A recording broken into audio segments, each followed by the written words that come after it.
So come on in, take a sip. Let's wind down. We have a lovely wine and a Guardian grid to get into. It's Thursday. It's my favorite day of the week. It's the beginning of my favorite day of the week when it comes to the New York Times, but the Guardian stays challenging all the time. So that's how it goes. It's always my favorite day with the Guardian, but I got to tell you, today we have a 2021 Contessa Marina Primitivo di Mariuria. And this is just, I have determined this is just a fabulous wine all the way around. I've been drinking on it while we were doing the New York Times. In fact, I may have to just pour some more here because it just seems like the right thing to do as my glass seems to have gotten a little emptier. Perhaps it's that hole in the bottom of it that I need to get fixed. But regardless, here we go. It is a wonderful sensation on the nose. It's like your typical Italian cassis and black stone fruit is what you'd expect. Unlike yesterday, though, I'm missing an olive tree in this one. But it's just wonderful and harmonious on the nose. It is a semi-deep ruby. You're not going to be reading keys through it or the time on your watch, but it may not lead to blue teeth as quickly as others.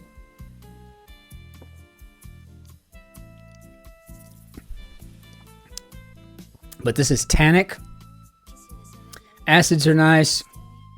It's got a wonderful finish. It really brings out everything that's good about the boldness of the Italian sun and the grape ripening process. It's got a super fantastic minerality both on the nose and on the palate. And to reiterate, I'm probably going to drink that whole bottle tonight. And which I think I pointed out during the New York Times, not that big a feat for me. But I got two of them, so I might have both. What the hey. Fantastic.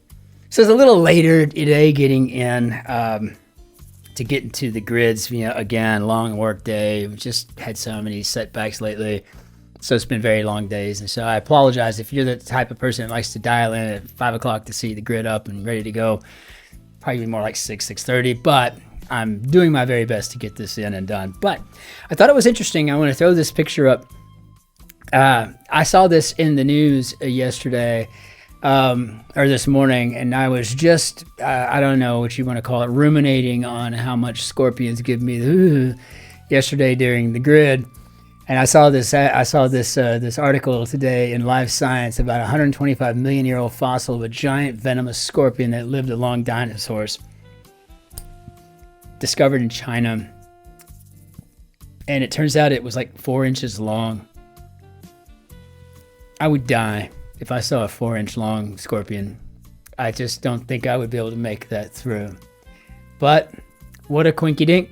Or perhaps my Google News feed is listening to me and putting up stories that I might find interest in, or that might scare the living bejesus out of me. Either way, win. So let's go ahead and hop into our grid. See what we got today. All right, so we have Guardian Quick Crossword number 17108. So let's very carefully put this mouse in here and let's get going. So an Oz skill in the wild. What is an Oz skill? Is this like an ounce thing? It's like Wizard of Oz? I don't get it. 10 of 1,000 say. Okay. Don't know what that is. Third rate. Gotta get something I can work with here. Close-lipped. Skull. Well, we could probably fit in cheers.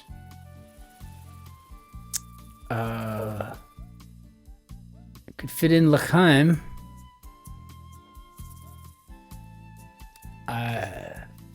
We could fit in Prost or Post, depending. So I don't know. We're going to have something to get something going. Miles away. Oh, okay. Here we go. Maybe this is a far? Who knows? Close-lipped. Any help here? Antechamber.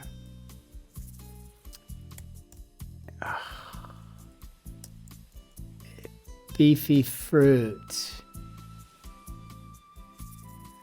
Oh, maybe a tomato.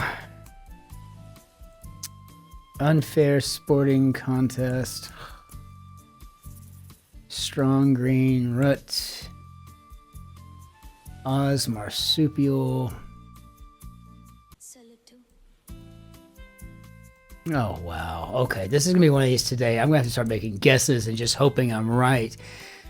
Bar between wheels could be an axle, but of course that axe is not going to be somewhere where I could use it in an actual clue going down now at all. Said it's an L, which is one of the most common things that... Okay. Antechamber, I guess could be a vestibule. Talk about flying blind today. All right, setter. Whoever you may be, dear sir or madam, well played thus far. I'm not knowing where to go. Unfair sporting contest. Athlete's timer. Okay, I can use that too. How about a stopwatch? So this looks like this could be a mismatch. Oh my God, I just corrected that. I don't understand. Mismatch. There. Okay. And now our strong green root. Rut. I don't know. Don't remember how I actually say that word. I think root. Wasabi. Come to think of it, I don't think I know how. I don't think I've ever heard a British person say the word root or root. I don't know. Okay. Oz marsupial.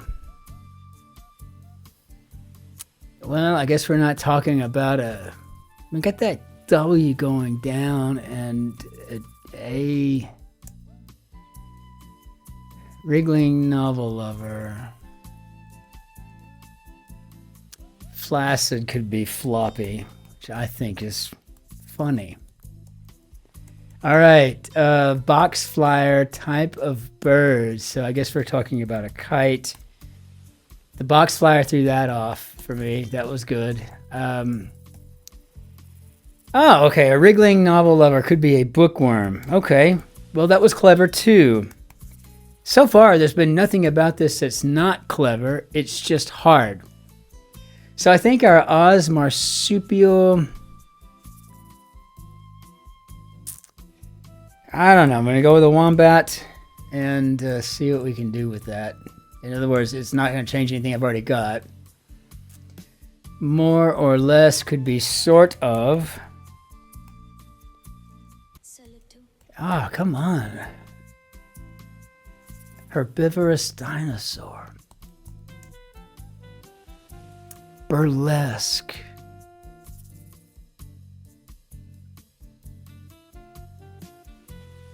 I think of racy satire. If I'm thinking of burlesque, kind of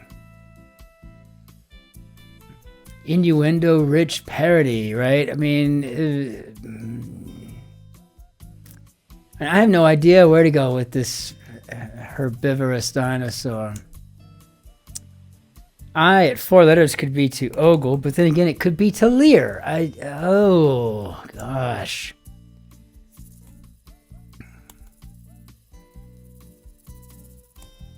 Okay, I'm going to come up with something.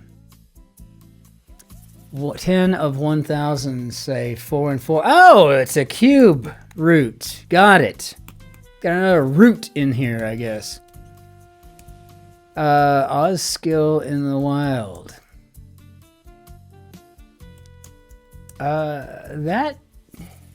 Is this an R by any chance? Skull. Yeah, it could be an R. It could be post. So I think, so we got that R there. I think this could be bushcraft. And third rate. Close lip. Yeah, now we're starting to spell this out. The thing about the Guardian, you start to lose faith in everything, and then you start realizing you actually got some crosses to work with, some intersections, and that's nice. So third rate could be shoddy. What's nice about this grid is that I can see the whole word with just a couple of letters. That helps a great deal. Oh, okay, so I guess burlesque, I think I just said this a while ago, and I think I called it innuendo-esque. Innuendo rich parody. But yeah, so now I gotta figure out what this herbivorous dinosaur is. And herbivorous dinosaur, and it's 9 letters.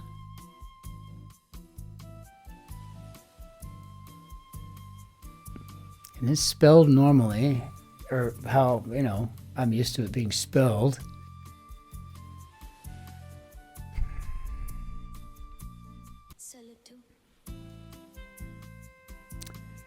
I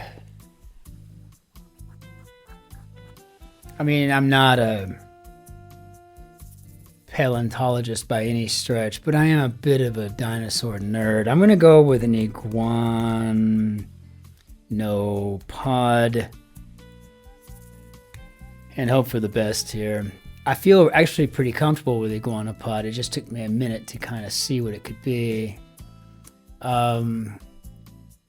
Otherwise, the thing that I'm not sure about is what Oz means. I got bushcraft and wombat, and I don't know. Is Oz is that maybe a slangy abbreviation for Australia, as in Aussies or something like that? Maybe. I mean, I don't know.